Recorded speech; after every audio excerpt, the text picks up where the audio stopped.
Ko te waiata toa o te Whānau o Te Maro Hauhake e whakanui ana i te pāti Māori me te tiriti o Waitangi.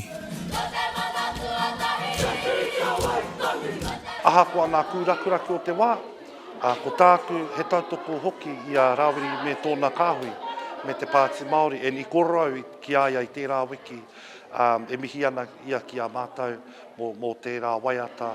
Ko tāku noiho he whakanui i te pāti Māori me o rātou mahi, ko mahi ai rātou i roto i te pāremata. Aha ko te aha, ko rātou ke whakatui tō rātou rina, hei aha, hei māngai mō te iwi Māori.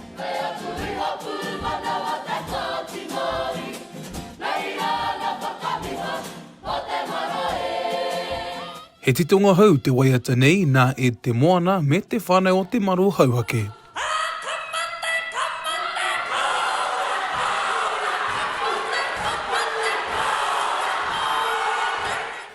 Kei roto e whakatairanga hoki i ngā mahi motuhake a ngā mema o te pāti Māori.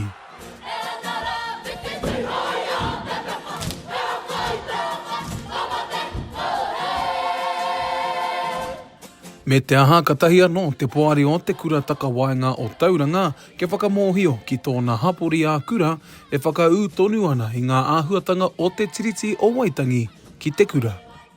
He kāhui kaiako, hei whakaako ki nā kaiako i tēnei mea te whakaputanga, te tiriti o Waitangi, kuira nā kaupapa matua e roto i tō mātou kura, e kuai tētahi o nā kai whakahaere. We are 100% committed to giving effect to Te Tiriti because we've seen the benefit and the actions of our localised curriculum in particular, which lets our students build knowledge of themselves within the Tauranga Moana context. Ko neke atu i te rima taua Cameron Mitchell e tū ana hei tumuaki mō te kurataka waenga o Tauranga.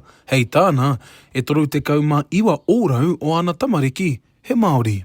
We want Māori to see themselves represented within the school from having a whānau-like environment to seeing their identity, their culture reflected in our school curriculum. We know that if that is the case, they feel connected to their learning, their self-esteem and motivation for learning increases as well. I te timatanga o tēnei tau tainua ki tēnei wiki, kuira wā mātou mahi, he whakaako ki nā kaiako, haha tēnei mea te tiriti o Waitangi ki a mātou, haha tēnei mea te whakaputanga ki a mātou. Ko te tiriti o Waitangi, te reo me ngā tikanga Māori.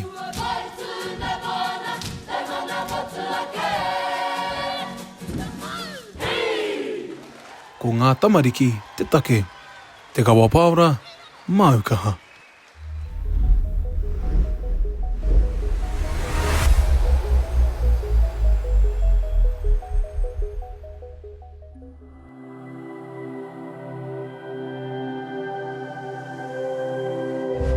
Ko te reo